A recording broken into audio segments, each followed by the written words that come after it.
tous, merci de nous rejoindre pour cette nouvelle émission de French Morning et de la bande FM. Ici, nous sommes ravis d'être avec vous, évidemment, et on va parler aujourd'hui d'un sujet qui nous a tous concernés, enfin pas tous, mais beaucoup d'entre nous, en tout cas, pendant les 2 ou 3 derniers mois, c'est évidemment le changement au travail, l'idée qu'on s'est mis à tous travailler de la maison du jour au lendemain. Ça a changé énormément d'habitudes et on le voit bien, beaucoup d'entreprises sont convaincues que cela va changer les choses pour de bon, pour le long terme. Il y a certaines entreprises dans la Silicon Valley ou ailleurs du type Twitter qui ont déjà dit qu'ils allaient passer au tout remote working à partir de maintenant, d'autres qui ont décidé d'autoriser tout le monde ad vitam aeternam à travailler de chez soi s'il le souhaitait. On sait évidemment que ça a été le cas de Facebook, d'autres très grandes entreprises et pas seulement dans ce cadre des mammouths digitaux, dans d'autres secteurs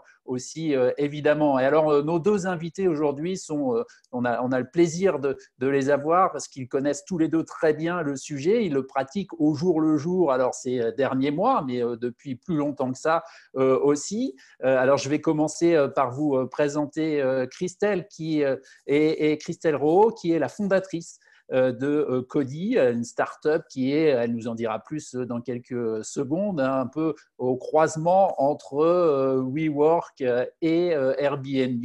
L'idée, c'est de permettre aux gens justement de faire de remote working sans forcément rester chez eux. C'était très, très innovant il y a quelques années quand elle l'a créé. Il y a encore quelques mois, c'était même un peu exotique. C'est devenu beaucoup moins exotique ces dernières semaines et on peut dire qu'elle est très, très occupée ces derniers temps. Et puis, l'autre invité, c'est Laurent Huberti. Laurent, merci beaucoup aussi d'être ici. Laurent est basé à Miami. C'est le patron d'une grande entreprise française, qui est un des success stories finalement des entreprises françaises de ces dernières années. C'est le groupe Citel Group, que vous connaissiez peut-être sous le nom d'Acticall, qu'il a co-créé, co-fondé. Laurent, il y a quelques années, il y a un paquet d'années maintenant, et on reviendra sur cette histoire tout à l'heure. Évidemment, c'est leader mondial des centres, des call centers.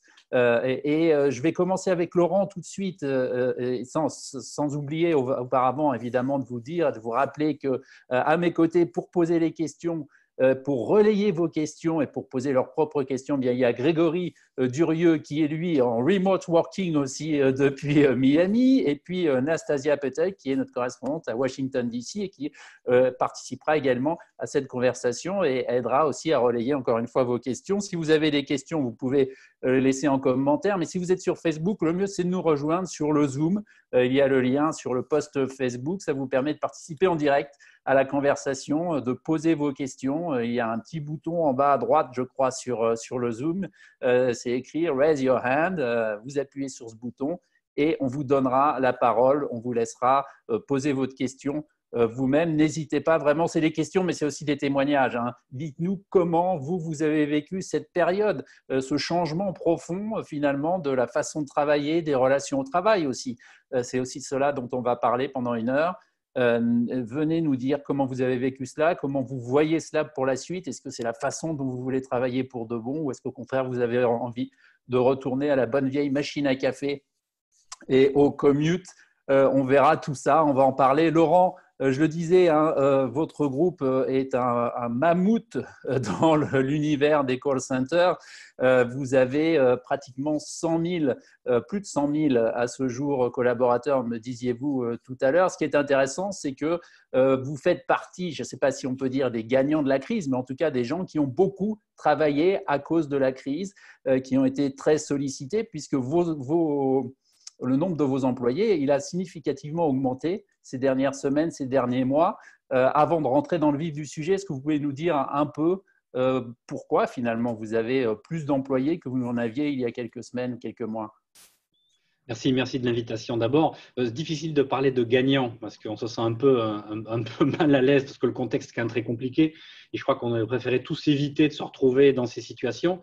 Alors après, c'est comme au judo, on essaie d'utiliser la force de l'adversaire ou de l'ennemi pour en sortir plus fort, meilleur. C'est souvent théorique. Moi, j'aime bien un concept d'antifragilité qui dit que plus on est sous pression, plus on est capable de développer des compétences, des expertises. Mais c'est souvent théorique. Là, pour le coup, il a fallu le mettre en pratique pour de vrai.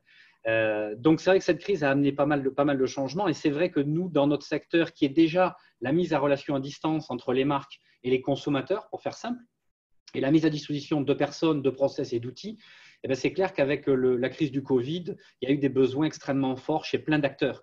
Les acteurs du e-commerce, les acteurs des télécoms, les acteurs de la santé. Par exemple, pour la plateforme du ministère britannique de la Santé, le NHS, on a recruté plus de 9000 personnes pour faire toute la plateforme d'information, de tracing, de tracking de l'ensemble de la population britannique. On l'a fait de même pour la France, où on a 5 plateformes avec un système qui est moins adapté que celui du gouvernement britannique. Et on a également des plateformes comme ça dans d'autres pays comme les États-Unis, mais là, c'est par État, dans le New Jersey, par exemple. On est en train de bâtir aujourd'hui, on est en train de travailler avec l'État de New Jersey pour bâtir une plateforme. Donc, du coup, paradoxalement, il y a une partie de l'activité économique qui s'est arrêtée, qui a diminué, mais la relation distance forcément a explosé et il y a des secteurs qui ont eu énormément de besoins. Et juste un petit détail pour finir, même les compagnies aériennes qui évidemment souffrent énormément et aujourd'hui ont peu d'activité, au début, il y a eu un pic de contacts, annuler les billets, remboursement des billets, etc., etc. Donc, il y a eu énormément de demandes de la part des consommateurs et des clients. Donc, du coup, ça a amené une surcharge et des demandes extrêmement fortes. Et on a recruté quasiment 20 000 personnes complémentaires liées au Covid depuis mi-mars. Donc, c'est quand même très significatif. Alors, ce qui est fascinant, c'est que tout ça, ça s'est fait. Alors, évidemment, dans votre branche d'activité, vous êtes habitué à recruter beaucoup, un peu en permanence. C'est une part essentielle de votre travail. Mais vous avez fait ça et en même temps, vous avez changé la façon dont vous travaillez, justement pour venir à notre cœur de sujet, parce qu'une part importante maintenant des gens qui travaillent pour vous dans ces call centers travaillent depuis la maison en remote working. C'était, je crois, si les chiffres que vous m'aviez donnés quand on a préparé, vous aviez un nombre limité de gens qui faisaient ça avant, environ 1200 si ma mémoire est exacte, et on est monté à 50 000 environ personnes qui travaillent, donc 50% vraiment de votre force de travail qui travaille depuis la maison. Ça s'est fait comment? Est-ce que ça a été un process qui était compliqué à mettre en place? C'est clair qu'en termes de logistique, ça a été vraiment une gageure avec les équipes. On fait un boulot fantastique, équipe techno, équipe RH, etc. C'est complètement dingue parce qu'en fait, on était à peu près un peu moins de 2000 personnes qui travaillaient en work at home, en particulier en Allemagne et aux États-Unis. Je parle vraiment des agents parce qu'on pourra peut-être en parler après. Aux États-Unis, pour la population des exécutives, etc., l'habitude de travailler en remote ou depuis la maison, vu la taille des États-Unis, est beaucoup plus répandue.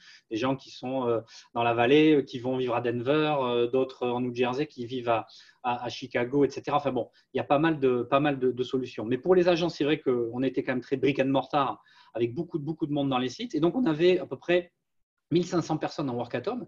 Et le principal frein à l'époque, quand je dis à l'époque, c'était il y a 3 mois, mais j'ai l'impression que c'était un autre monde. Mais Christelle en dira peut-être quelques mots après pour son activité. C'est que nos clients n'étaient pas vraiment mûrs. C'est surtout du côté des clients. Les collaborateurs étaient plutôt mûrs, mais les clients, pas du tout. Et je peux même vous dire qu'il y a 2 mois et demi, certains clients nous disaient, moi vivant, américain, moi vivant, jamais je migrerai vers le work at home. Et aujourd'hui, où il y a 1 mois, ils étaient à nous supplier de pouvoir migrer et transférer les équipes en work at home. Mais donc, on est passé de 1500 personnes à peu près 50 000. On est à 49 800 personnes aujourd'hui en work at home, avec une vraie différence, et peut-être on aura l'occasion d'en parler tout à l'heure sur l'appréciation du work at home entre les pays. Avec des fois des clients qui sont équivalents, la différence culturelle, les différences de règles, etc., fait qu'on a eu une explosion du work at home dans certains pays, les États-Unis par exemple, en Europe, la Serbie, qui est quasiment passée à 100% en work at home, des pays comme le Panama, où on est passé quasiment à 100% en work at home, et puis des pays beaucoup moins agiles, la France par exemple, où on est à que 30% de work at home, comparativement à 70% aux États-Unis par exemple. Donc on aura probablement l'occasion d'en parler. Donc oui, c'était une mutation extrêmement forte, extrêmement rapide. Le seul point positif pour nous, la facilité, c'est qu'on avait déjà la technologie, on avait déjà les process, on avait déjà un savoir-faire. La question après, ça a été de le scaler pour être capable de passer de 1500 personnes à 48 000 personnes au fur et à mesure des semaines. Merci. Effectivement, on reviendra sur ces questions culturelles de blocage qui sont au cœur de ce débat sur l'avenir du travail. Finalement, je voudrais me tourner vers Christelle Rowe. Alors, bon, vous avez une entreprise, vous n'êtes pas encore tout à fait 100 000. C'est une start-up, mais que vous avez fondée. Hein. Vous êtes une ancienne de Polytechnique. Vous êtes arrivée sur la côte ouest des États-Unis, dans la région de San Francisco, et vous avez décidé de fonder cette entreprise. C'était quoi le départ de Cody, l'idée de départ de Cody, qui, encore une fois, on va le voir évidemment, est devenue presque sinon une prophétie, on peut être clairvoyante, mais en tout cas vraiment quelque chose qui est dans l'air du temps maintenant. Ce n'était pas forcément le cas il y a quelques mois ou quelques années quand vous l'avez créé. C'était quoi l'idée de départ, Christelle?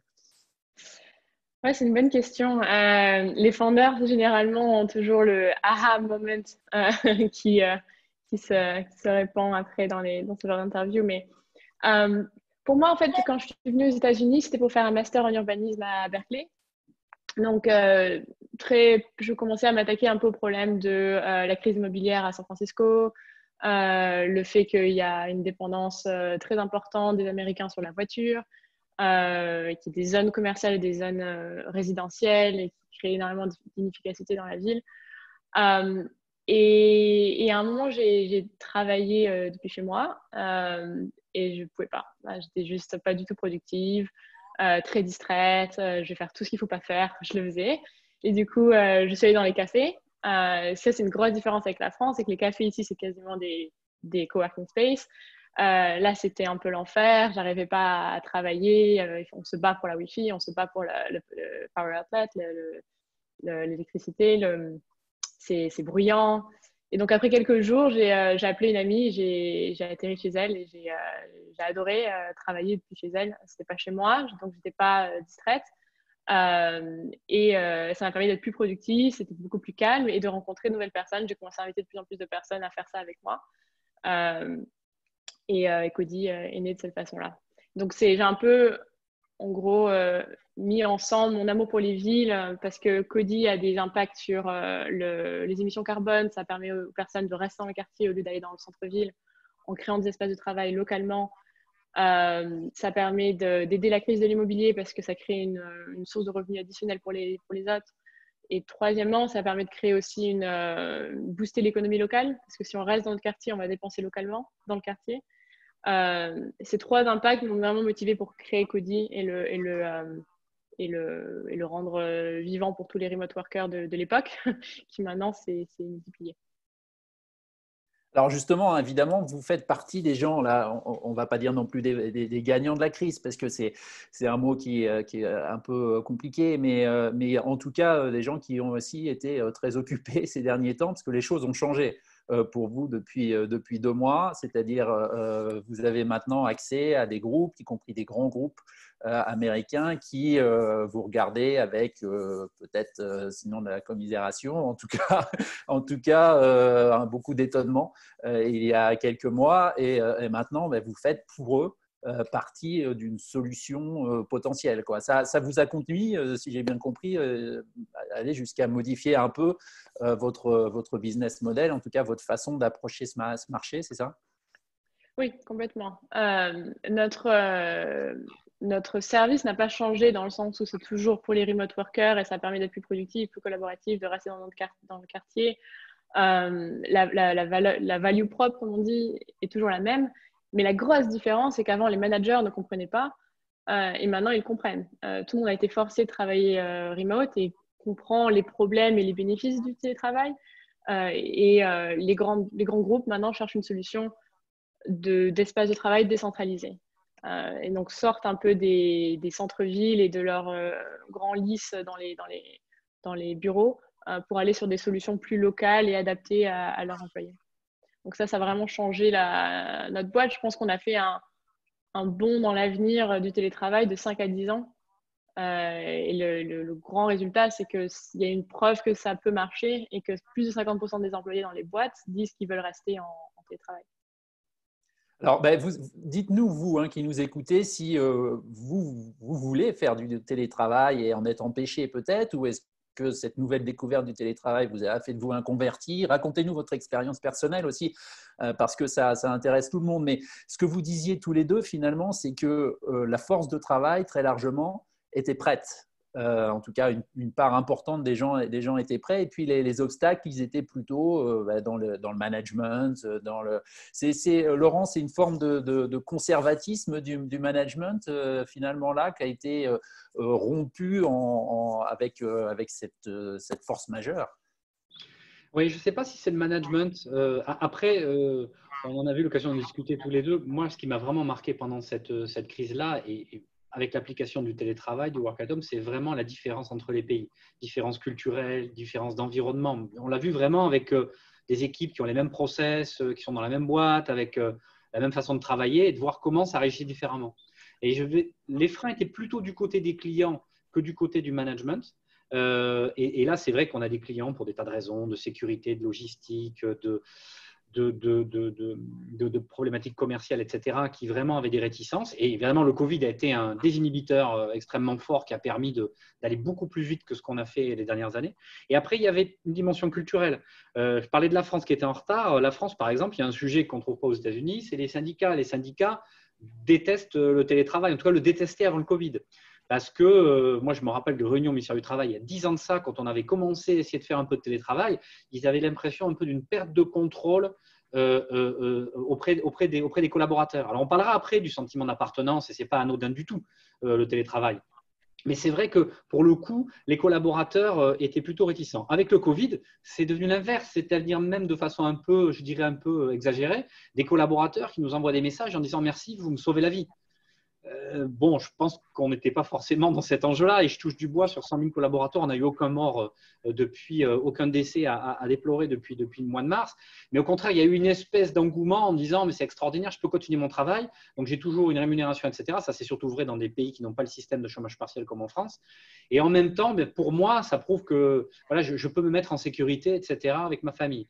Donc là, c'est vrai qu'il y a eu un engouement extrêmement fort, et qu'on a une adhésion des collaborateurs qui est forte. Je crois qu'il y a une étude Malakoff Humanis qui est sortie qui montre en France, malgré tout, la France, 73%. Je n'ai pas de statistiques mondiales, mais je peux dire que sur l'ensemble de nos collaborateurs, partout dans le monde, même en Colombie, aux Philippines, c'est incroyable l'engouement qu'il y a eu, avec en plus les difficultés de transport, avec des quartiers qui étaient bouclés pendant vraiment le moment crucial et les moments difficiles de la crise du Covid.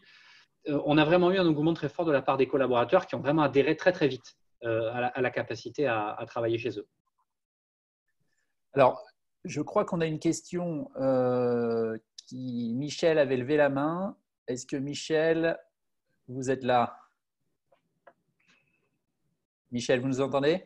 Oui, oui. Vous m'entendez? Oui, très bien, allez-y. Oui, écoutez, je voudrais vous poser la question. Je suis peintre, je donne des leçons et je voudrais savoir, mon problème, c'est quand j'utilise, j'ai essayé Blue Jean, je voudrais montrer à la personne comment se servir des brosses, des couleurs, etc. Et qu'il y ait une distance entre moi et la personne qui me regarde. Donc, que je puisse lui montrer qu'il y a un mouvement. Or, tout ce que j'ai essayé, c'est trop près de l'écran, on voit seulement mon visage. Est-ce que vous pourriez m'aider? Comment faire pour que… Alors, je ne sais pas, c'est une question très, très technique. Je ne suis pas sûr Christelle, est-ce que vous payez? Moi, non. Il faut aller dans une codie locale où vous avez votre élève. Voilà, le secret, c'est de faire ça avec une caméra et pas avec votre ordinateur, ce qui vous permettra d'avoir du recul et d'être vu de plein pied, et vous branchez votre caméra sur l'ordinateur et vous utilisez après un système Zoom ou des choses qui s'appellent StreamYard, par exemple, qui a beaucoup de succès aussi en ce moment. L'avantage, c'est qu'avec ces 2 mois, on a vu éclore énormément d'outils techniques qui existaient la plupart du temps avant, parce qu'évidemment, ils n'ont pas eu le temps de se développer en 2 mois, mais qui ont tous On a tous lu évidemment les histoires incroyables du succès de Zoom et des autres. Donc il y a beaucoup d'outils comme ça qui existent. Les obstacles, justement, ça me permet d'avancer sur cette question-là. Le télétravail, la raison pour laquelle, sans doute, cette crise a permis comme ça de donner, vous disiez, Christelle, un boost de peut-être 50, 10 ans sur ces questions de télétravail, c'est qu'en fait, tous les outils étaient en place, les outils techniques. On imagine que si cette crise-là sanitaire avait eu lieu 5 ou 10 ans plus tôt, ça aurait été plus compliqué d'être capable de… Voilà, les outils étaient là. Ce qui n'était peut-être pas là, comme souvent justement, c'est la culture, les habitudes. Ce qui était là, c'était les réticences culturelles. Mais c'est un peu comme ça que vous voyez les choses aussi, Christelle ? Oui, complètement. La technologie est là, tout le monde est sur Slack, sur Zoom, Microsoft Teams en France, etc. Le gros gap, je pense, le gros manque, c'est le côté, comme vous dites, c'est les habitudes. C'est pas facile de mélanger son espace de vie et son espace de travail. Ça crée énormément de problèmes de santé physique et de santé mentale. Je sais pas combien de pas vous faites par jour, mais quand je suis chez moi, j'en fais pas beaucoup. Et donc, tout le principe d'une solution un peu plus physique, c'est de permettre aux gens de reprendre une routine plus saine et de mentalement se dire, OK, je vais au travail, je sors de chez moi, je marche. Il y a un besoin pour reconnecter d'un point de vue social. Et c'est pour ça que les boîtes nous sont intéressées par notre solution. C'est parce que, oui, il y a la technologie, mais il n'y a pas de solution physique du tout encore. Très bien. Béatrice, vous êtes avec nous? Oui, je suis avec vous. Vous m'entendez? Allez-y, on vous écoute. Voilà. Alors, bonjour tout le monde. Merci pour ces conversations. Je voulais évoquer l'idée d'inégalité devant le télétravail sous différentes formes. Problème d'espace, problème d'accès au réseau, problème quand même d'accès à la technique, etc., etc. Parce que je pense qu'on n'est pas tous égaux devant le télétravail, loin de là, et que ça pose, c'est fantastique, etc., etc. Pour avoir moi-même, il y a beaucoup d'années, été en charge de la technologie aux États-Unis pour une grosse compagnie, avoir implémenté du télétravail dans mes équipes il y a plus de 15 ans. Mais je pense qu'aujourd'hui, il faut aussi faire attention aux conditions selon lesquelles les gens peuvent travailler en télétravail. Sans rentrer dans, je pense que vous avez une idée de ce que je veux dire, mais j'aimerais vous entendre parler de cette partie-là parce que je pense que c'est important sur le plan sociétal. Merci Béatrice, c'est effectivement très intéressant. Est-ce que Laurent, vous voulez adresser, sachant que dans votre cas, évidemment, on l'a dit, 100 000 collaborateurs, mais qui sont répartis dans des pays socio-économiquement et culturellement très divers. Donc j'imagine que les choses sont en fonction de ces pays. C'est sûr que les environnements sont très hétérogènes. Donc, d'un point de vue technologique, évidemment, il y a des endroits dans le monde où les connexions sont pas du tout adaptées. Ça me fait d'ailleurs penser à un projet qu'on est en train de développer aujourd'hui en Afrique. On est présent en Afrique de l'Ouest, au Sénégal et en Côte d'Ivoire, mais évidemment dans les grandes villes. On a un centre à Dakar, des centres à Abidjan. Et on est en train de réfléchir aujourd'hui comment on peut, grâce au télétravail, essayer, dans un partenariat avec Orange, de mettre des antennes relais dans certains villages et de transformer un espace dans ce village-là, d'abord un espace de télétravail pour nos activités et pour des clients, comme Orange par exemple, mais aussi pour permettre à des habitants d'être formés, aux enfants d'avoir accès à des outils interactifs, etc. Donc c'est comment justement on essaie de transformer un peu le télétravail en quelque chose qui va aller plus loin. Il va y avoir un projet vraiment socio-économique autour de la technologie et de la capacité à communiquer à distance. Après, ça dépend des pays. Nous, la problématique, par exemple, aux Philippines, où il y avait le problème du Covid et donc du confinement, mais il y a toujours le problème du transport. Il faut savoir qu'aux Philippines, en particulier à Manille, on est dans pas mal de zones aux Philippines, mais sur Centro Manila, les équipes, des personnes peuvent faire jusqu'à 2 heures de trajet aller ou 2 heures de trajet retour pour venir sur le travail, ce qui est vraiment un problème. Et c'est vrai que quand on arrive à mettre des systèmes de télétravail avec eux, eh ben, c'est fantastique parce que ça leur fait un gain de 3 heures à 4 heures de temps de transport, et du transport qui n'est pas vraiment évident aux Philippines et à Manille. Donc là, en termes finalement de rapport à égalité-inégalité, c'est pour eux une fantastique opportunité. Après, il y a des grandes villes américaines où le commuting est très compliqué. Christelle en parlait tout à l'heure, où évidemment, si on peut réduire la distance et travailler chez soi ou pas trop loin, c'est un gros avantage. Donc j'ai envie de dire, ce qui est bien avec le télétravail, on en parlera peut-être après, moi je ne crois pas que c'est un modèle complètement pur, je crois à un modèle hybride où il faut laisser une forme de souplesse et de choix, etc. Puis il y a des moments dans la vie, il y a des cycles dans la vie où une personne peut trouver mieux de faire du télétravail pendant 2 ans et puis peut-être qu'il y aura un autre cycle après. Je pense à des personnes qui peuvent avoir des enfants en bas âge, etc. Enfin bon, il y a des tas de systèmes qui font que le travail est fantastique. Ce qui est bien finalement, c'est si on peut avoir le choix. Et dans certains cas, je trouve que le télétravail a beaucoup de souplesse, ça permet beaucoup d'agilité et en termes de rapport à l'égalité, ça permet finalement d'inventer un mode de travail adapté à un contexte personnel. Après, c'est clair, il faut être dans une zone où il y a un lien technique, il y a un lien technologique et de télécommunication. Et après, il faut essayer de trouver une façon de construire une zone qui soit adaptée dans les espaces de vie de chacun. Alors évidemment, tout le monde ne peut pas se permettre de dire j'ai un bureau dans une maison. Et en particulier, je parlais des Philippines, c'est le cas au Maroc, ça peut être le cas en Colombie, on a pas mal de télétravail maintenant.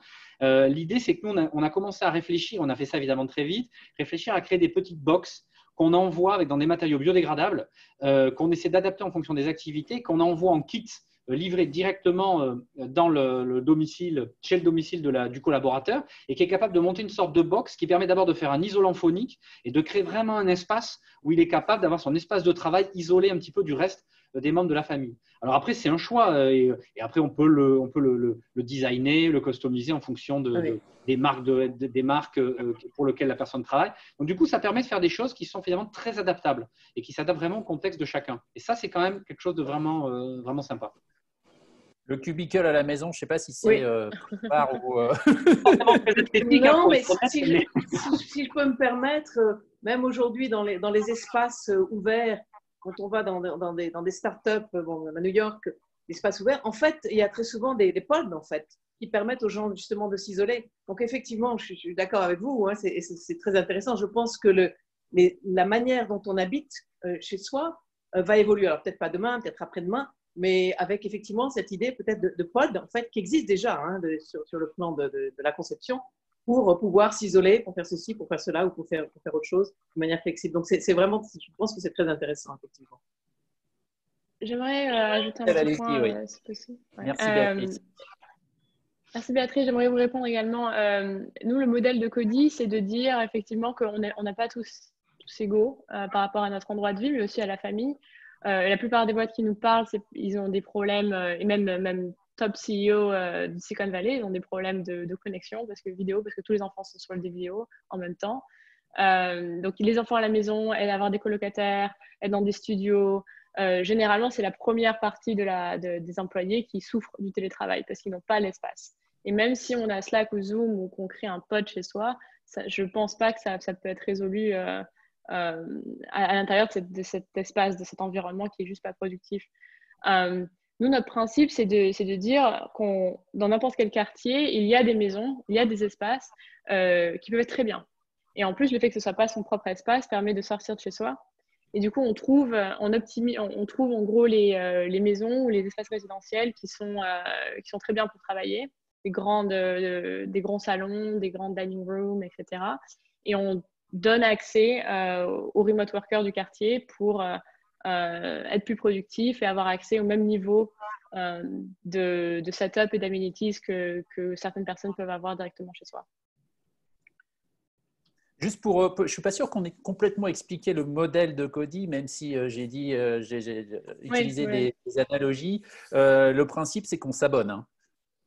Ouais, c'est un mix entre Airbnb et WeWork. Donc, en gros, c'est du coworking à la maison. Et on s'abonne au mois et on a accès à, par exemple, à San Francisco, c'est une 50aine d'espaces résidentiels où il y a un hôte qui vous accueille et vous pouvez travailler, passer la journée là et travailler. Et nous, notre travail, c'est un peu comme Laurent disait, on envoie déjà on sélectionne les hosts et les espaces résidentiels. Et 2, on envoie des kits pour optimiser la productivité de ces espaces avec le café, avoir assez de prise de courant, la Wi-Fi, etc. Bien.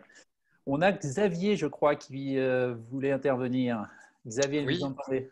Allez-y. oui, merci. Ouais, je suis intéressé par comprendre en fait avec quelle approche les entreprises discutent avec Coty notamment parce que moi je suis arrivé il y a 3-4 ans aux États-Unis avec un contrat full home office alors qu'en France je devais aller au bureau, c'est la même entreprise. Mais il me permettait de faire 2 jours de télétravail par semaine, ce qui est assez classique dans les grandes entreprises françaises. Ici, je suis arrivé avec un contrat en mode vous n'avez pas de bureau, mais vous pouvez aller un peu où vous voulez aux États-Unis. Et j'en ai bien profité, mais j'ai même aussi, je suis venu dans la région de San Francisco parce que la société avait des bureaux ici et j'aimais aller au bureau pour la pause café, pour le lunch et tout ça. Donc et en même temps, ils ont fermé le bureau où j'allais à un moment et j'ai trouvé un autre bureau du groupe qui était dans San Francisco et ils m'ont dit mais non, en fait ton contrat c'est home office. Donc si tu commences à aller au bureau tous les jours là-bas et puis profiter de l'environnement de travail, il va falloir qu'on change ton statut et tu n'auras plus le home office complet. Et donc, ça m'intéresse vraiment de voir comment les entreprises approchent Coty parce que est-ce que du coup c'est un forfait que les entreprises vont payer pour, je ne sais pas si l'entreprise emploie 3000 personnes, ils vont payer Coty pour leurs employés pour 3000 personnes et comment ils voient par exemple tous les petits avantages qui aussi faisaient la socialisation comme la pause lunch, ce bureau que j'avais trouvé à San Francisco, il y avait tous les jours un traiteur qui venait ou un service de cafétéria qui était avec une carte avec de l'argent dessus. Et ça motive en fait d'aller au bureau. C'était les petites choses, c'est tout bête, mais le fait d'y aller en vélo, de profiter de l'extérieur et puis aussi d'avoir ces avantages-là. Donc, je suis curieux de voir comment les entreprises approchent Coty. Est-ce que les entreprises font vraiment une vraie réflexion de fond sur ça? Complètement. Maëlle, je peux Allez-y, directement oui, répondre. oui, bien sûr, c'est pour vous la question. Christelle.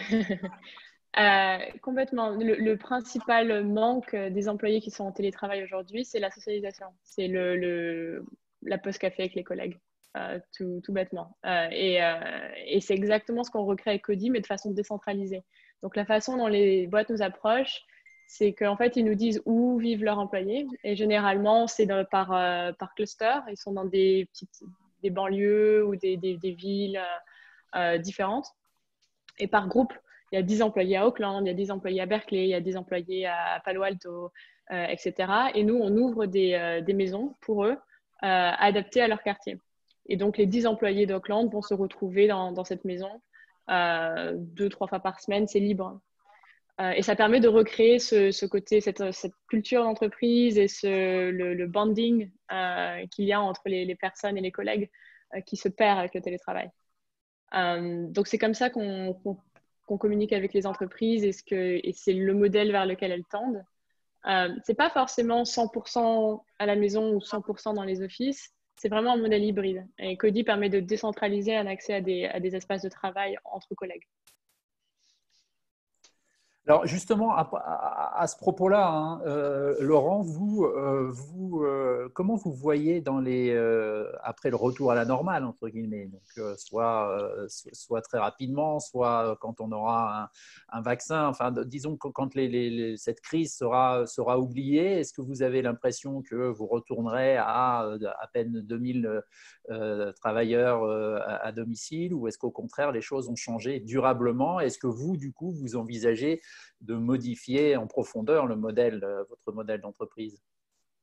Je pense qu'il y a un vrai changement. Après, on ne maintiendra pas le même niveau. Aujourd'hui, on a quasiment 50%, un peu plus de 50% des gens qui basculent en work at home. C'est très difficile de prévoir quels seront les nombres d'ici 1 an ou 2, soit qu'il y ait un vaccin, soit que l'épidémie vraiment disparaisse. On pense qu'on aura à peu près 30% de l'activité qui sera en work at home.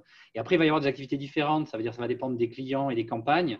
Ça va dépendre du niveau de sécurité qui soit exigeant. On travaille pour beaucoup de banques, etc. Donc là, évidemment, les contraintes de sécurité, même si sur le work at home, il y a un boulot énorme qui est fait en ce moment. Après, il y a les fonctions. Par exemple, nous ici, le siège à Miami, on est une centaine à peu près normalement, le siège opérationnel. On a passé, le bureau était toujours ouvert, donc on était 4 ou 5 pendant la crise tous les jours ici pour monitorer un peu. Bon, ça permet de venir en short, c'est sympa de ce point de vue-là. Après, on perd quand même énormément d'interactions. Et moi, objectivement, si je réponds à titre très personnel, je ne suis pas un gros fan du télétravail. Je préfère vraiment être ici, être capable de voir les gens, de discuter. Notre premier siège est toujours le cas à Paris. Il y a un espace, il y a un bar avec une cave à vin, de quoi manger. Et ça a été dans notre ADN d'Acticall à l'époque et ça a été aujourd'hui très important. Donc évidemment, si on fait tout en work at home, on perd complètement cette capacité à travailler, vivre ensemble, etc. Nous, ce qu'on va faire, c'est qu'en fonction des pays, on va laisser le choix. C'est-à-dire qu'on ne va pas faire comme un Twitter qui dit on supprime, ça sera 100% de télétravail pour tout le monde, et dans l'autre sens en disant vous êtes obligé de venir au bureau. Donc, on va essayer de regarder en fonction des pays. Il y a les lois, mais il y a aussi vraiment l'appréciation personnelle. Et puis, dans les pays, avoir des bureaux à Paris, ce n'est pas pareil qu'avoir des bureaux à Pau. Moi, je ne suis pas loin, ou à Toulouse, parce qu'évidemment, on n'a pas les mêmes contraintes logistiques là-bas. Et on va essayer vraiment, et c'est pour ça que c'est intéressant, je vais être très franc, je ne connaissais pas le concept de Cody avant qu'il y ait eu cette émission, et j'ai regardé évidemment avant de me connecter.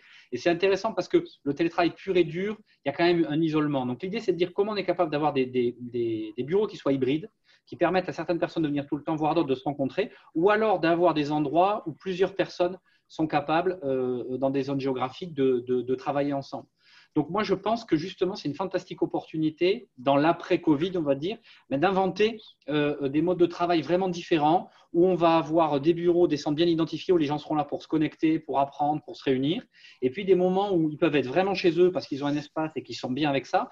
Et on peut trouver des espaces qui sont un peu entre les deux et qui nous permettent, dans des pays comme les États-Unis, de couvrir puisqu'on a, nous, des collaborateurs, même si notre siège principal est ici, on a des bureaux aussi administratifs à Nashville, on a des gens à Denver, à Chicago, à New York, à San Diego, à Seattle. On a pas mal de gens à Seattle. Et bien à Seattle, par exemple, Cody, je me le suis noté là, ça pourrait être intéressant pour nous de voir comment ces personnes-là peuvent se réunir sans qu'on soit obligé d'ouvrir un bureau là-bas directement. Donc, je trouve ça assez excitant en fait. Moi, j'étais assez réticent. J'ai jamais été super fan du télétravail. Peut-être parce que je personnalisais trop, parce que moi, je ne me voyais pas tous les jours rester à la maison et pas pouvoir interagir. Mais aujourd'hui, en fait, ce modèle hybride-là ouvre des tas de possibilités. Et je trouve que c'est intelligent, c'est mieux pour les personnes et ça permet de travailler dans de meilleures conditions. Donc, si c'est une bonne chose, si le Covid a amené une bonne chose, ce sera peut-être justement cette souplesse, cette agilité que je trouve vraiment positive. Alors, côté entreprise, côté management, très souvent, la raison pour laquelle il y avait des réticences, on parlait de réticences psychologiques, c'est cette espèce de peur non avouée que on va avoir des tirs au flanc et que les gens vont arrêter de travailler et que ça va être plus compliqué, etc., et que la productivité va baisser. Alors, vous, Laurent, vous êtes dans une activité où la productivité est mesurée parce que vous avez les outils technologiques pour ça et donc de manière très, très précise. Qu'est-ce que vous tirez comme enseignement de ces 2 mois d'expérience en la matière ? Là, les résultats sont très nets. On a une augmentation de la productivité qui est considérable, significative en tout cas. Là encore, je me répète, mais différence entre les pays, c'est vraiment étonnant. Mais de tous les cas, on note une augmentation. C'est-à-dire, on n'a pas une diminution de la productivité. Dans les activités qu'on est capable de mesurer de façon assez statistique et en compilant les données. Alors, est-ce qu'il y a un effet d'aubaine ? Parce que je vous l'ai dit, il y a beaucoup de collaborateurs qui vraiment ont perçu l'accès au télétravail comme vraiment une opportunité fantastique, mais comme une façon de sauver leur vie à certains moments. Donc évidemment, il y a une espèce d'énergie très positive dans le télétravail. Après, il y a toute la logique logistique qui fait, je parlais des temps de transport aux Philippines, etc., où effectivement, les gens là, ils ont quand même une capacité à travailler dans un contexte beaucoup plus facile. Puis après, je dirais, il y a de la partie plus les fonctions, la logique cadre, etc., où c'est vrai qu'en termes de productivité, il y a les Américains qui avaient déjà l'habitude de travailler remote. Ça permet de réduire peut-être la durée des réunions pour certaines réunions. Quand on est sur des applications, etc., c'est quand même souvent avec un agenda un peu plus précis, plus carré. On sait qu'on a 30 minutes, on sait qu'on a 1 heure, etc. Donc, ça permet, surtout les Français, parce que nous, les Français, on a tendance, et moi le premier, à déborder un peu sur les heures de réunion. Les Américains, ils sont très structurés là-dessus. Donc là, du coup, avec Zoom ou autre, on a une capacité à plus formater. Donc, je dirais qu'en termes de productivité, ça a des conséquences vraiment positives. Ce que je ne sais pas, c'est sur le moyen long terme, est-ce que ce qu'on va gagner en productivité, on va perdre en créativité, en innovation, on va perdre en sentiment d'appartenance, on va perdre aussi en fun. Parce qu'à un moment, on ne fait pas que travailler avec des gens, on vit avec eux, on a des problèmes, on a des challenges, mais on s'amuse aussi. Ça s'appelle la vie. Et est-ce que par Zoom, moi les apéros Zoom, je n'ai pas trouvé ça génial perso. Franchement, non. Boire face à mon écran, ça ne m'intéresse pas trop. Donc, je ne suis pas convaincu sur le long terme, le moyen terme, que si on est sur un modèle beaucoup trop monolithique, on ne détruise pas beaucoup de valeurs humaines et créatives.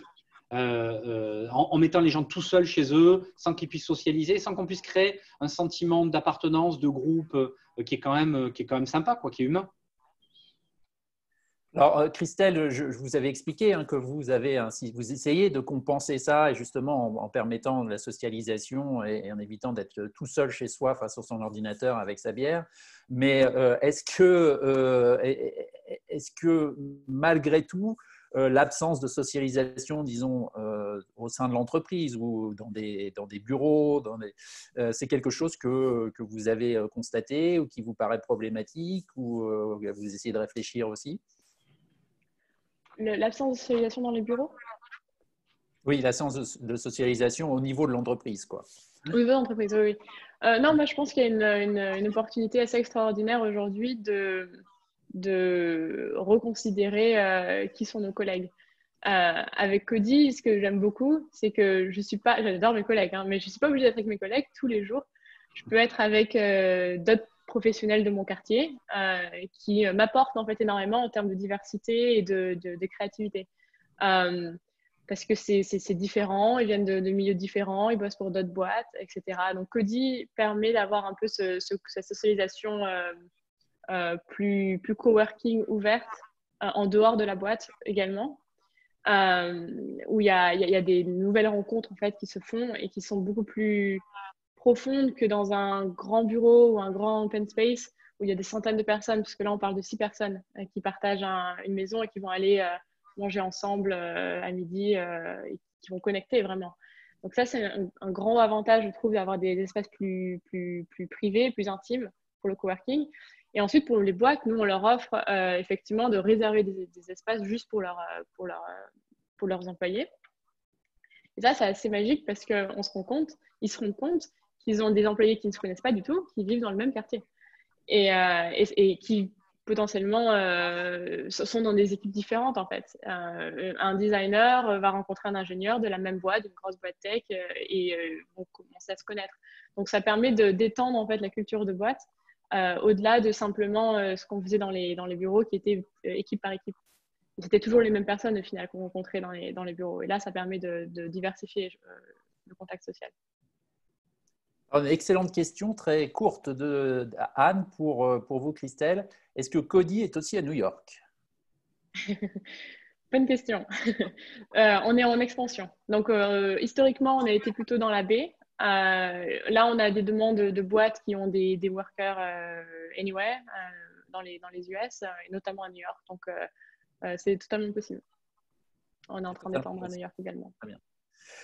L'autre obstacle, côté plutôt salarié, c'était sans doute un peu la peur que le travail à domicile ou le travail en dehors du bureau soit le pendant d'une certaine précarisation finalement, et que ça soit la transcription en termes de real estate et d'immobilier de l'ubérisation du travail, etc. On voit bien, on comprend bien cette peur. Peut-être que d'ailleurs ce que disait tout à l'heure Laurent sur les réticences en France, notamment des syndicats vis-à-vis de cela, s'inscrivait dans ce cadre-là. C'est-à-dire à partir du moment où on sort d'une organisation au sein d'un bureau, au sein d'une entreprise, etc., les liens sociaux, au sens du droit social du terme, deviennent plus compliqués. Est-ce que ça vous paraît être un vrai danger? Laurent, je ne sais pas si vous voulez parler de ça. Je dirais, en fait, il y a une façon de le corriger ou de le réduire, c'est la dimension contractuelle. On peut tout à fait, alors si on est dans l'environnement légal français, on peut avoir un CDI, mais qui peut s'exercer en work at home. Donc un CDI, de toute façon, voilà, il y a un lien, c'est juste après la localisation de l'exercice de son travail et de sa mission. Donc en fait, cette ubérisation-là, elle peut être plutôt psychologique, j'ai envie de dire. en se sentant peut-être un peu isolé, etc. Et c'est ce dont on a déjà évoqué, ce qu'on a déjà évoqué comme le sentiment d'appartenance, plutôt que contractuel et légal, parce que là, après tout, nous, les 50 000 collaborateurs qui sont aujourd'hui en work at home, ou les 10 000 par exemple, aux États-Unis, ils ont leur contrat de travail qui est le même, qui finalement qui travaillent dans un site ou qui travaillent depuis chez eux. Donc on n'a pas vraiment cette problématique-là de risque social. Après, ça peut, oui, créer une société, là je parle en tant que pays, une société de travailleurs indépendants qui n'interagissent pas entre eux, ou peu, ou moins. Après, il y a toutes les problématiques sociales aussi, vous savez, au quotidien, on peut identifier un collaborateur qui a des difficultés ou qui ne va pas bien, ou même on a un problème. Je veux dire, une engueulade par Zoom, ce n'est pas une engueulade au réel, où on sait, enfin, je sais pas, on va trouver les mots, on va sentir qu'il y a un problème, quelque chose ne va pas. Donc, c'est quand même, le lien humain, il est quand même très important, je veux dire. Et des fois, à distance, on a quand même du mal à percevoir un salarié qui va être en souffrance ou un salarié vraiment qui a des difficultés, ou même on va avoir du mal à avoir une discussion suffisamment franche, claire, sereine pour aborder des sujets de fond. C'est un peu compliqué en Zoom ou par vidéo d'avoir certaines discussions ou d'avoir certaines perceptions plutôt. Grégory, je crois, vous avez une question pour nous, Grégory à Miami. Moi, j'avais une question toute simple, en fait, c'était de connaître finalement, savoir si on peut faire sa période d'essai en télétravail également. Oui. Oui, on en a fait pas mal. C'est possible. Le recrutement en télétravail, l'intégration en télétravail, la formation en télétravail avec des MOOC, avec des sessions interactives. Après, on peut blender un peu avec des gens qui vont aller dans un centre. Et là, justement, ils vont avoir des sessions en présentiel. Et puis, le retour. Et puis après, il y a non seulement la période temporaire, etc., mais après, il peut y avoir l'assessment, c'est-à-dire l'évaluation des collaborateurs par rapport à une mission, etc., qui se font dans des schémas avec des outils, évidemment, à distance. Et nous, par exemple, je parlais de sociabilité juste avant, dès qu'on intègre la structure, en fait, avec son numéro, on se connecte à une plateforme qui permet de chatter avec tous ses collègues. Donc, on n'a pas encore une possibilité d'avoir de la vidéo avec ses pairs. En revanche, on a un chat avec des wikis, etc., qui permettent de partager beaucoup d'informations. Je ne parle pas là de la partie mission quand on travaille pour un client spécifique, où évidemment là, il y a une connectivité, il y a énormément d'informations qui sont échangées. Je parle vraiment avec les collègues, c'est-à-dire la capacité on met des petites annonces, on vend une moto, on a un appartement loué pour les vacances, etc. Et il y a une capacité à communiquer et à chatter avec l'ensemble de ses collaborateurs. Donc, dès qu'on arrive dans l'entreprise, période d'essai et tout, etc., à distance, on devient membre à part entière de la communauté des collaborateurs. Merci Christelle.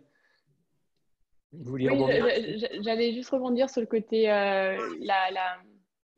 l'attraction des talents. Je pense que les boîtes se rendent compte, et c'est quelque chose que Bill Gates a dit il y a des années, que les boîtes qui seraient les plus compétitives, les plus innovantes, ce seraient celles qui donneraient la flexibilité à leurs employés.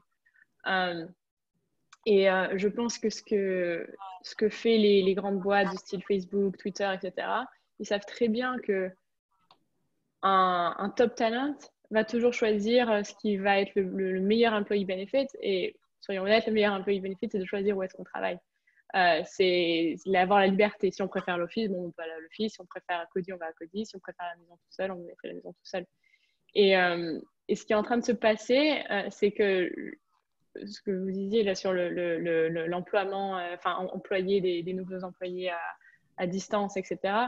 Je pense que les talents vont migrer vers les boîtes qui vont les laisser décider d'où est-ce qu'ils veulent travailler, versus les forcer à aller sur des campus ou dans des bureaux. Là, il y a une exode à San Francisco. Il y a beaucoup de software engineers qui bossaient pour Google, etc., qui s'en vont. Pourquoi payer un loyer aussi cher si on peut travailler n'importe où? Et ceux qui sont forcés à rester pour des boîtes comme Apple, etc., ça va être compliqué de les retain, de les garder dans la boîte. Parce que, évidemment, la grande question derrière ça, et celle qu'on a commencé à lire des papiers un peu de prospective sur la question, c'est de se dire est-ce que ces changements qu'on voit là de manière très concrète et très accélérée, ce qui est très spectaculaire, parce que je ne sais pas s'il y a dans l'histoire récente un mouvement où on a vu comme ça des changements conséquents, hein, parce que ne plus avoir besoin de faire 1 heure de métro, 2 heures de métro, ne plus aller au bureau, voir ses collègues, etc. C'est des vrais changements importants dans la vie quotidienne des gens.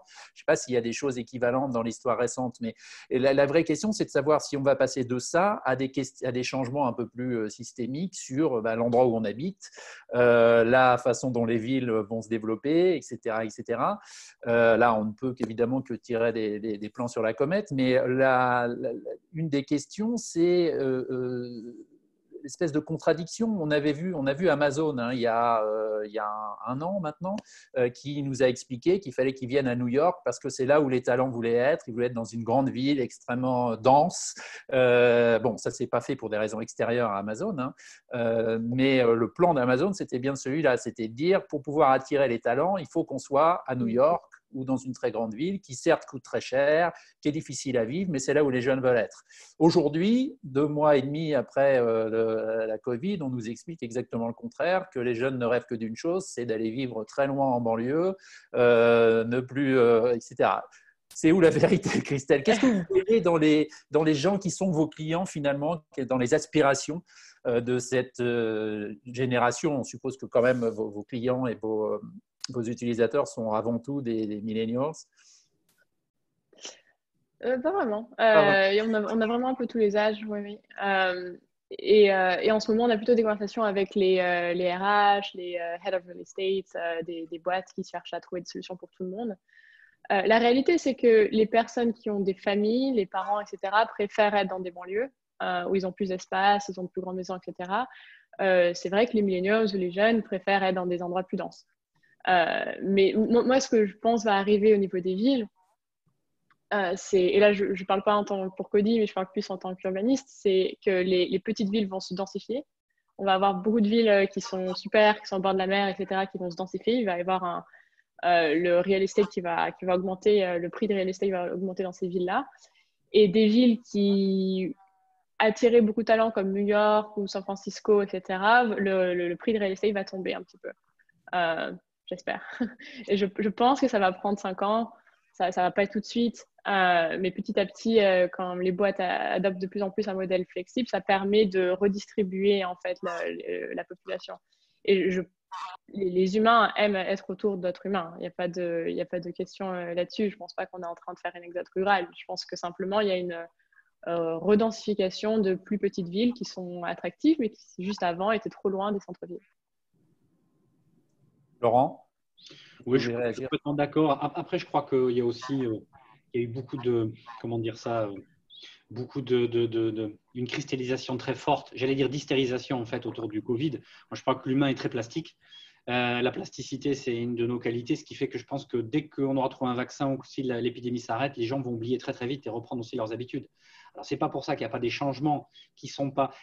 C'est pour ça que le Covid, ce n'est pas lui qui fait changer, c'est lui qui fait accélérer, à mon sens. C'est plutôt ce côté désinhibateur, c'est-à-dire que le télétravail, on ne le considérait pas, on le considère, donc ça devient intéressant. Est-ce que ça fait tout en télétravail? Non, ça va être un modèle hybride. Et après, les gens, voilà, ils vont retourner à leur vie normale, ils vont avoir envie de voyager, d'aller au resto, etc., de rester dans des villes, après en fonction effectivement des familles, des tailles, etc. Donc moi, je pense qu'il y a cette plasticité-là. Donc, il ne va pas y avoir une espèce comme ça d'effondrement d'un côté ou de l'autre, mais il va y avoir peut-être un rééquilibrage. Et ce qui est bien, c'est que ça offre finalement des solutions complémentaires, des solutions supplémentaires. On est moins monolithique. Et après tout, que des villes comme Paris soient moins encombrées, moins engorgées. Moi, j'ai vécu quand même à Paris pendant 20 ans.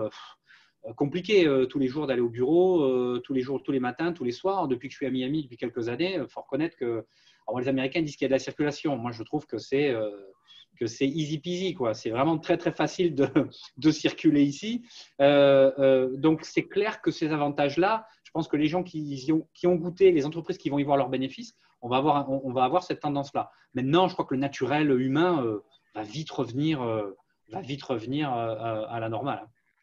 Est-ce que pour une entreprise comme la vôtre, il peut y avoir un effet d'aubaine, c'est-à-dire des économies entre guillemets à faire? On peut imaginer que dans la mesure où vous êtes plus contraint par la nécessité d'avoir des gens qui viennent dans les endroits physiques, brick and mortar, et donc de recruter des gens dans des endroits potentiellement où il y a déjà beaucoup de concurrence, vous pourrez aller chercher les gens qui coûteront peut-être un peu moins cher. Alors, je sais que call centers et délocalisation, ce n'est pas tout à fait un sujet nouveau ni sans controverse. Non. Mais là, en l'occurrence, est-ce que ça peut être une source aussi intéressante pour vous? Nous, on est déjà un métier qui a énormément évolué. Moi, ça fait longtemps que je suis dans ce business. Vous en parlez tout à l'heure, mais trop longtemps. Les années passent vite. Quand on a fondé la boîte, on avait 22 ans, 23 ans. C'était en 1994, donc ce n'était pas la semaine dernière. On a vu le métier changer plein de fois. Je veux dire, aujourd'hui, c'est vrai que les call centers, l'image n'a jamais été très bonne, elle n'est pas très bonne. Mais aujourd'hui, en fait, c'est une facilité de langage, dire call center. D'abord, nous, on ne fait pas d'appel. On gère vraiment des flux, qu'ils soient écrits, qu'ils soient voix, etc. On met beaucoup de technologie. Je ne vais pas vous faire long sur l'intelligence artificielle, etc., l'utilisation des data, mais aujourd'hui, on utilise des millions de data tous les jours, évidemment, pour être capable de customiser des réponses en fonction des besoins de chaque client, etc. Donc, on est vraiment un facilitateur avec peut-être une boîte à outils expertise technologique. Et donc, on a des profils très différents. Par exemple, en ce moment, on a des médecins, on a des gens de profils extrêmement différents, des assureurs qui sont aujourd'hui en remote grâce à des process et de la technologie. Donc, on est sur des profils déjà vraiment différents. Après, oui, en termes d'équation économique, le télétravail a un avantage fort, c'est que ça réduit les périmètres de brick and mortar, donc vous avez moins de loyers, moins de charges, moins d'investissement on a 150 sites dans le monde, donc c'est des centaines de milliers, des millions de mètres carrés qu'il faut évidemment rénover régulièrement, etc. Donc, on a un coût de fonctionnement qui est moins important, des coûts de transport moins importants pour les collaborateurs. Et on a aussi dans notre métier, mais là je ne rentre pas dans les détails pour ne pas vous embêter, mais il y a un point qui est important dans le métier, c'est la courbe d'adhérence. C'est-à-dire que, évidemment, les consommateurs ne posent pas une question à une entreprise tous à la même heure au même moment.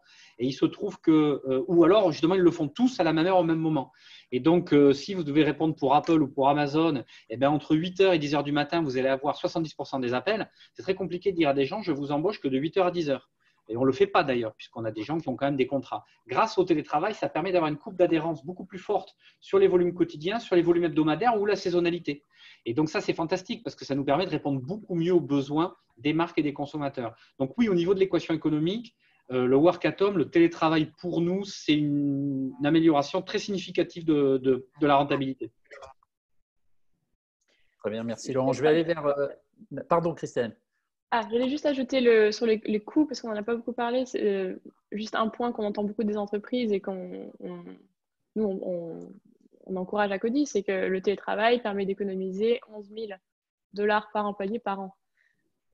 C'est quand même pas négligeable. Et aujourd'hui, vu que toutes les offices sont vides, les employeurs se rendent compte que ça pourrait énormément aider financièrement la boîte s'ils réduisaient leur real estate footprint, comme on dit. Leur espace d'office. Donc, ouais, je pense que le coût est un gros avantage au télétravail qu'il ne faut pas oublier pour les entreprises. Merci Christelle. Et du coup, les entreprises, par rapport à votre question, les entreprises risquent des fois de pousser un peu. Donc, il faut trouver un équilibre parce qu'il y a un intérêt économique aussi. Donc, à un moment… voilà, il faut trouver ce bon équilibre. Mais je pense qu'on va le trouver naturellement parce que les collaborateurs qui seront contraints, c'est Christelle qui le mentionnait tout à l'heure, à un moment, ils iront chez des entreprises qui leur permettent. Voilà, donc il faut trouver le bon équilibre. Nastasia, est-ce qu'on a une question ? Oui, alors on a une question de Gabrielle, plutôt pour Christelle. C'est une question pour Coty.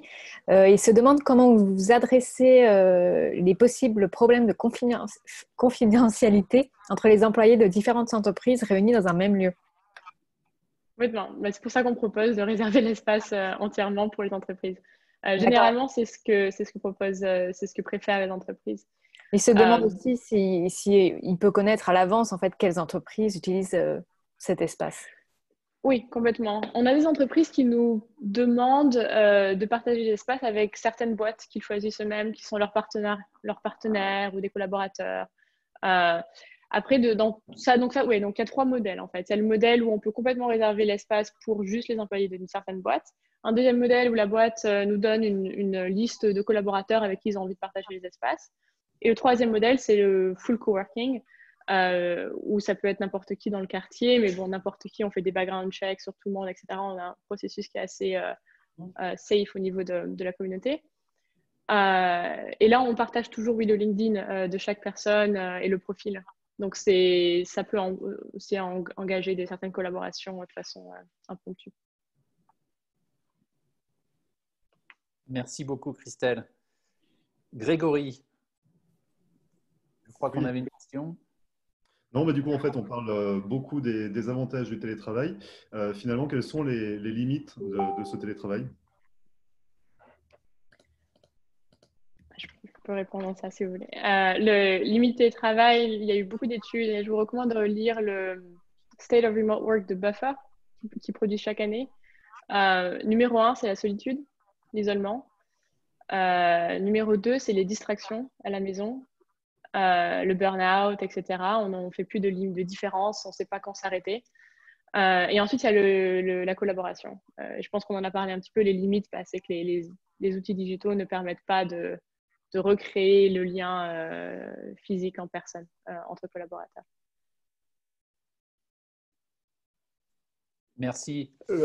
Laurent, on va conclure parce que voilà, ça fait 1 heure déjà qu'on se parle. Merci beaucoup encore à tous de nous avoir suivis et d'avoir posé vos questions. Je voulais, Laurent, vous demander pour conclure, on a compris que vous n'êtes pas forcément un fan du télétravail, mais qu'en même temps, vous êtes un fan de la souplesse en la matière et de la possibilité de donner le choix finalement aux gens. Je posais tout à l'heure cette question sur la… On a perdu Laurent, je crois. Est-ce qu'on l'a perdu? Je crois qu'on l'a perdu. Just in time. Bon. Alors, il est 13h30, il est 13h30, il est parti. Voilà, il est parti. Je vais du coup poser ma question, ou poser une question plutôt, à Christelle en guise de conclusion. Donc, plutôt sur Cody, en l'occurrence, on l'a dit, il y a évidemment un monde d'opportunités qui s'est ouvert pour Cody là, et puis peut-être un peu un changement de business model ou de revenu model sur en tout cas une partie de votre activité. Vous avez le sentiment dans les gens à qui vous parlez, les entreprises auxquelles vous parlez, qu'on a vraiment un vrai changement culturel durable et qu'on n'est pas… on cite souvent quand on parle de ce sujet de ce qui se disait à New York après le 11 septembre où on expliquait que plus jamais personne ne prendrait de bureau dans des tours depuis à 25 tours plus hautes que le World Trade Center qui ont été construites à Manhattan, qui sont toutes plus ou moins pleines. Bref, est-ce que vous avez le sentiment que c'est vraiment des changements durables qui correspondent à quelque chose de profond pour les entreprises? Oui, je pense que c'est un gros changement qui est en train de se passer, qui est durable parce que ça vient des employés. Les entreprises qui font des surveys trouvent que plus de 50% de leurs employés veulent rester remote. Parfois, ça va jusqu'à 90%. Donc, c'est le rôle des RH d'écouter le désir des employés. Après, moi, je ne prône pas du tout le 0% office. Je pense qu'il y aura toujours des bureaux et que toutes les boîtes ont besoin de bureaux et que peut-être que… Mais c'est simplement que ça évolue de façon un peu différente, que la plupart des gens seront décentralisés et qu'il y aura toujours une nécessité à un moment de recentraliser les équipes pour faire des off-sites, pour des meetings, ou peut-être que la C-Executive Team se rencontre toujours dans des bureaux, mais ce n'est pas nécessaire pour 100% de la workforce. Donc moi, le changement durable que je vois avec les entreprises, c'est qu'ils cherchent des solutions plus décentralisées qui permettent un modèle hybride entre du work from home et du work from somewhere. Et c'est le concept du work from anywhere, WFA, qui est en train de se lancer en ce moment. C'est vraiment dans la flexibilité et le côté hybride que je pense que la transformation se fait. Très bien. Écoutez, merci beaucoup Christelle Rowe. Je rappelle, fondatrice de Cody, cette start-up qui vous permet de travailler depuis partout et notamment depuis chez les autres. Merci beaucoup de nous avoir suivis, d'avoir répondu à nos questions. Merci aussi à Laurent Huberti qui a disparu in extremis. J'espère que tout va bien à Miami, mais merci à lui d'être venu, d'avoir pris le temps là aussi de discuter avec nous de ce sujet passionnant, qui est passionnant parce qu'il nous concerne aujourd'hui et puis il nous concerne pour de nombreuses années à venir. Notre vie professionnelle va sans doute changer. Laurent qui est revenu juste à temps pour qu'on puisse lui dire au revoir. J'étais en train de vous remercier en votre absence. Laurent, c'est rassurant de voir que même chez les spécialistes, parfois, ça ne marche pas toujours. Le travail, il y a des vraies limites. C'était le blackout, je vous ai perdu. Voilà, ben, simplement, je disais à quel point on était tous ravis de vous avoir eu pendant cette heure et d'avoir bénéficié à la fois de votre expertise du sujet et d'avoir appris un peu plus sur Citel et cette magnifique entreprise et réussite professionnelle et d'une entreprise française dont on parle assez peu finalement. Donc voilà, merci. Merci en tout cas d'avoir pris le temps depuis Miami d'être avec nous. Merci à Grégory Durieux à Miami et à Anastasia Petey à Washington. Merci surtout à vous tous, encore une fois, de nous avoir suivis sur Facebook pendant ce Facebook Live. Et puis à très bientôt. Je vous rappelle, la bande FM, on se retrouve, c'est tous les jeudis à 12h30 heure de la côte Est, à 9h30 sur la côte Ouest. Pour les autres fuseaux horaires, vous ferez les calculs vous-même. Merci beaucoup. On se retrouve la semaine prochaine pour parler sans doute restaurant, réouverture. Est-ce qu'on va retourner au restaurant ou pas? Est-ce que les restaurants vont avoir les moyens aussi de fonctionner dans ce nouvel univers? Évidemment, ça vous intéresse beaucoup aussi, ces questions-là. Ça nous intéresse tous. On a tous envie de retourner au restaurant. D'ici là, on se retrouve aussi sur frenchmorning.com comme d'habitude. Merci à tous